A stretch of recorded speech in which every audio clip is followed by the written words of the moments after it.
السلام عليكم يا شباب واهلا بيكم في فيديو جديد. باذن الله الفيديو ده هيبقى مهم جدا جدا جدا لو انت شخص كنت مشترك معانا في البيزكس كورس او مهتم تشترك معانا في كورس البيزكس او حتى مهتم بس بالشغل اللي يوستم اكاديمي بتعمله في اليو ار تي عموما. فالفيديو ده باذن الله هيبقى مهم جدا ليك. الفيديو ده هنتكلم فيه عن واحده من اهم الفيتشرز اللي عندنا في الكورس وواحده من اكتر الفيتشرز اللي زمايلكم من دفعه السنه اللي فاتت كانوا دايما بيشكروا فيها، وهي الكتب بتاعتنا. برضه حابب اقول قبل ما نخش بقى في التوبيك الاساسي ان برضه باذن الله في 3 مفاجآت في اخر الفيديو، فستي تيوند لاخر الفيديو عشان نتكلم عنهم ان شاء الله. طيب دلوقتي زي ما انتم عارفين في يوستم احنا بنشتغل 5 مواد في اليو ار تي، بنشتغل فيزيكس، كيمستري، بايو، جيو، وانجلش.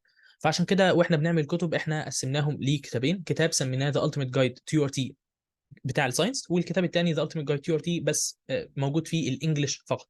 فاحنا اللي هنعمله في الفيديو ده ان احنا هنمسكهم كتاب كتاب، هنمشي على الفيتشرز بتاعتهم، وبرده في اخر الفيديو هنتكلم بقى عن ايه الحاجات الجديده وايه الحاجات اللي اتضافت جديد وازاي نقدر ان احنا نستفيد من الكتب دي باكتر او باكبر كميه ممكنه. طيب خلينا نبدا بمعلومه سريعه ان الكتب دي لكورس البيزكس فقط. تمام، البيزكس ده اللي هو يعني بيزكس بارت 1 وبيزكس بارت 2، يعني الكتب دي هنشتغل منها من الاخر في الفتره اللي هي من اول 1/8 مثلا لحد نص 11 اللي هي نهايه كورس البيزكس بارت 2. وبرضه هنشتغل منها ممكن في فتره التوقف اللي بعدها ممكن ينزل لكم شويه كويزات دوريه او حاجات زي كده هتبقى من الكتب دي. تمام، فلو حد فيكم شاف مثلا عدد صفحات وشاف ان الكتاب ده 680 صفحه ولا اي يكن، لا ما تتخضش، الكتاب ده باذن الله هنشتغل منه على فتره طويله جدا. مش مطلوب منك تخلصه الاسبوع ده او الشهر ده او حتى الشهرين الجايين، لا لسه قدامك فتره طويله نشتغل على قد ما نقدر من الكتاب.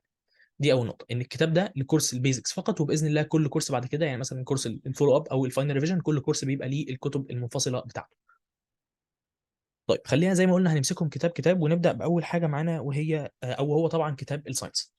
كتاب الساينس زي ما انتم شايفين عندكم، لو حد فيكم شاف عدد الصفحات هو تقريبا 680 صفحه.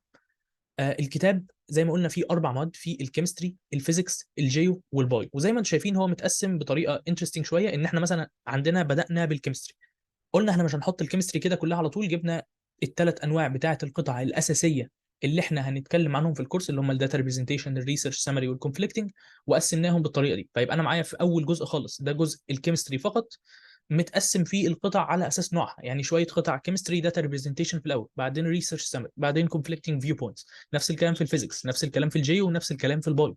تمام، فدي الطريقه اللي احنا شغالين بيها. ادي مثلا لو عايزين تشوفوا بريفيو، بادئين بارت 1 ده الكيمستري، بدانا بالداتا ريبريزنتيشن هنحط مثلا 10 قطع 20 قطعه داتا ريبريزنتيشن، بعدين نخش على الكيمستري ريسيرش سمري وهكذا.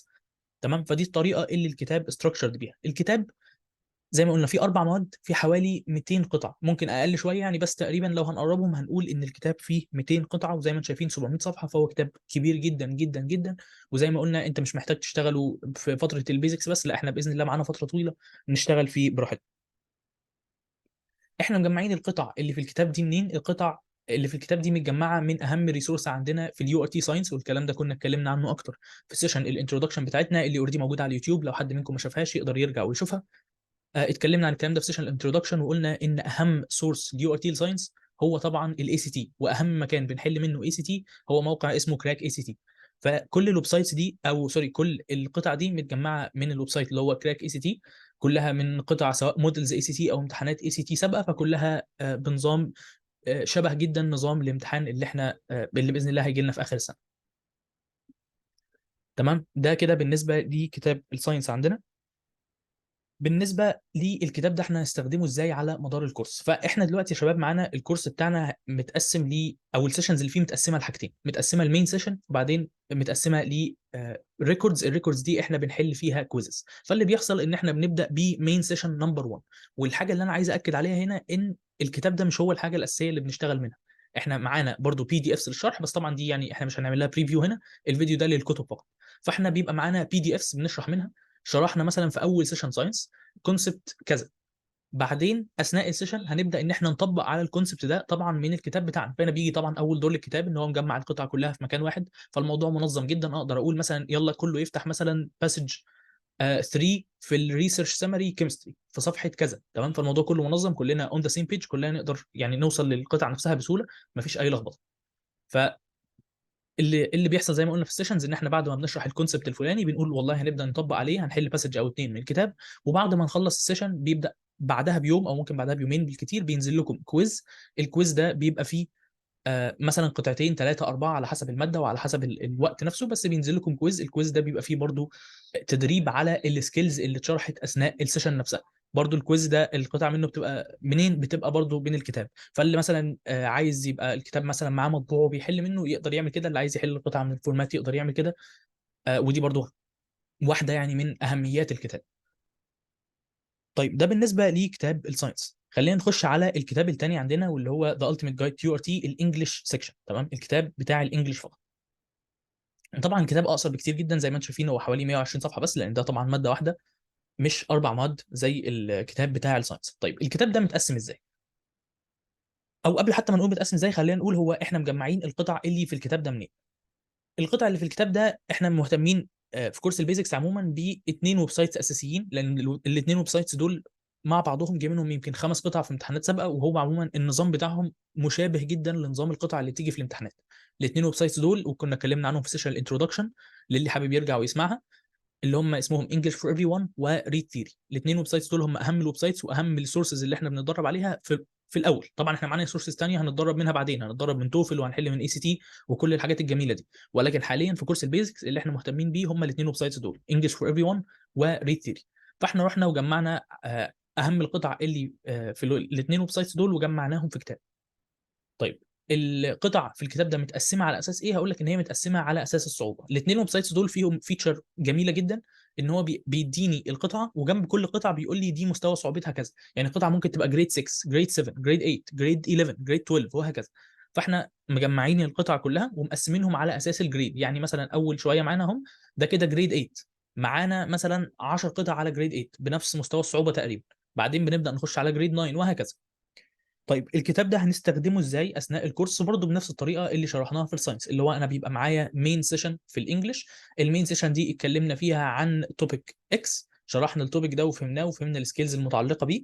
طيب وقت التدريب برضه هنفتح الكتاب، هنبدا نتدرب مثلا على قطعه او قطعتين بيدربوني على نفس السكيلز اللي انا اتعلمتها. برضو الكلام ده كله هيبقى من الكتاب عشان الدنيا تبقى منظمه، وبعدين برضو هينزل لكم كويز ممكن يبقى فيه قطعتين او 3، برضو كل الكلام ده بيبقى من الكتاب عشان برضو اللي حابب يحل من الكتاب يحل، اللي حابب يحل في الفورم يحل. تمام، ده بالنسبه لي الكتاب ده نفسه هنستخدمه ازاي على مدار الكورس. طيب دي كده كانت كل حاجه محتاجين نقولها. برضو بنأكد تاني ان اليو ار تي برضو مش حل بس، هو في شرح، فاحنا معانا بي دي اف شرح اكيد، بس الكلام ده هو مش هو المحور بتاع الفيديو يعني. طيب نخش بقى على الثلاث مفاجآت اللي انا كنت قلت لكم عليهم في اول الفيديو. واول مفاجاه معانا يا شباب ان الكتاب الكتب باذن الله، والكلام ده بيحصل لاول سنه السنه دي، الكتب باذن الله هتبقى متوفره للطباعه. طبعا الكلام ده مش هيبقى حالا، يعني هنستنى بعد بدايه الكورس، ممكن بعد اسبوعين او 3 هنبدا ننزل لكم التفاصيل. هنبدا ننزل مثلا فورم نشوف كام شخص مهتم ان هو ياخد الكتب بالطباعه، ونشوف اماكنكم والكلام ده كله عشان نظبط موضوع التوصيل وموضوع الطباعه والاعداد وكده. ولكن باذن الله الكتب السنه دي لاول سنه، الكلام ده لاول مره بيحصل، هتبقى مطبوعه، هتبقى متوفره لكم كلكم. دي كانت واحده من اكتر الحاجات اللي اتطلبت مننا السنه اللي فاتت، لان فعلا حل اليو ار تي بالورقه والقلم، وانك تقدر تمسك قلمك الرصاص وتقدر تعمل هايلايتس على الحاجات المهمه والكلام ده كله فعلا مهم جدا، وفعلا ما يتعوضش خالص بالهايلايت تول مثلا اللي موجوده في اي بي دي اف ريدر عندنا. فحوار الطباعه ده فعلا مهم جدا، وناس كتير كانت طالباه مننا السنه اللي فاتت، وده باذن الله هيطبق السنه دي لاول مره. فادي المفاجاه رقم واحد، فستي توند معانا ممكن اسبوعين او 3 وهنبدا ان احنا ننزل لكم التفاصيل عن موضوع الطباعه دي. طيب تاني حاجه معانا يا شباب، ان زي ما انتم شايفين الكتاب مثلا زي كتاب الانجليش ده فيه مثلا حوالي 50 قطعه انجليش، كتاب زي كتاب الساينس فيه حوالي 200 قطعه ساينس. تمام، كل القطع دي طبعا غير ان هي عدد كبير جدا، ولكن صعب قوي ان احنا نشتغلهم كلهم في الكورس ده، يعني شبه مستحيل، لان الكورس برضو ايا كان، ولكن عدد السيشنات اللي فيه محدوده. فالمفاجاه الثانيه على عكس السنه اللي فاتت، لان السنه اللي فاتت اللي كان بيحصل ان احنا بنشتغل عدد قطع معين في الكورس، واللي بيتبقى بنقول للشباب خلاص ابداوا ان انتوا حلوه مع نفسكم، واللي هيقف قدامكم بتبعتوا لنا، وكنا بنشتغل معاهم في الفيدباك سيستم اللي احنا كنا عاملينه. والنظام ده كان شغال كويس، بس برضه النظام ده ما كانش احسن حاجه، عشان كان في بعض الناس مثلا تبعت سؤال ممكن السؤال يتاخر يوم او يومين. لا احنا مش عايزين الكلام ده، احنا عايزين نقدم لكم اكتر اكسبيرينس سموث ممكنه. فاللي احنا هنعمله باذن الله السنه دي ان كل القطع اللي في الكتب بتاعتنا سواء كتاب الانجليش او كتاب الساينس في الفيزيكس والكيمستري والبيولوجي، كل القطع دي هتبقى ريكوردد، وهيبقى في مكتبه كامله من الريكوردات موجوده عندكم، بحيث ان انت سواء انت بتحل اثناء الكورس، بتحل بعد الكورس، بتحل في شهر 6، انت عندك مكتبه كامله من الفيديوهات موجود فيها القطع بشرحها باسئلتها بالكلام ده كله متوفره عندك، سواء متوفره عندك في هيئه ريكوردات، تقدر ان انت حليت قطعه فلانيه وقفت فيها مش فاهمها ارجع للريكورد. طبعا لو ما فهمتش من الريكورد تقدر برضو تخش لنا احنا، سواء انا او دكتور عبد الرحمن. بس في الاساس طبعا حاجه زي كده هتوفر عليكم انتوا كطلاب وقت كتير جدا، بدل ما كل حاجه تقف قدامك تخش تسالني وتضطر اني تستنى على ما انا ارد عليك والكلام ده كله. لا، احنا قطعنا الخطوه دي تماما، وبقى كل قطع اللي موجوده عندنا في الكتاب دي هتبقى باذن الله ريكوردد ومتوفره بالنسبه لكم. الكلام ده طبعا مش هيحصل اثناء الكورس نفسه، يعني لان احنا اثناء الكورس احنا حاطين رتم معين وسرعه معينه احنا شغالين بيها، وعدد قطع معين احنا عايزينكم تحلوه، بالذات طبعا يعني في بدايه الكورس واحنا لسه بادئين.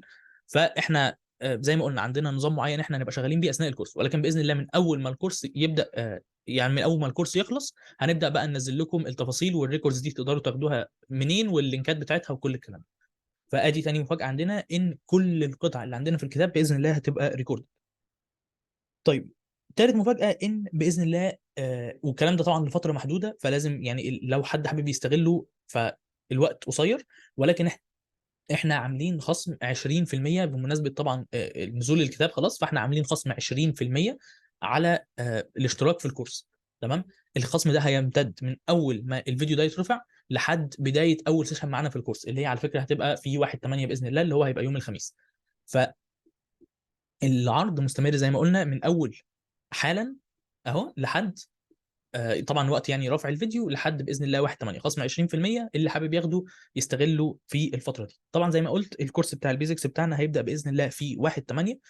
اللي مهتم بالكورس وحابب ان هو يشترك، دي الارقام بتاعتنا طبعا موجوده في الكتب اهي، اللي حابب يكلمنا عليها يقدر ان هو يكلمنا. حابب تسال عن تفاصيل زياده اتفضل، حابب تسال عن تفاصيل الحجز اتفضل. وباذن الله يا شباب يكون الفيديو ده فاتكم، باذن الله تنورونا كلكم عندنا في يوستم ان شاء الله.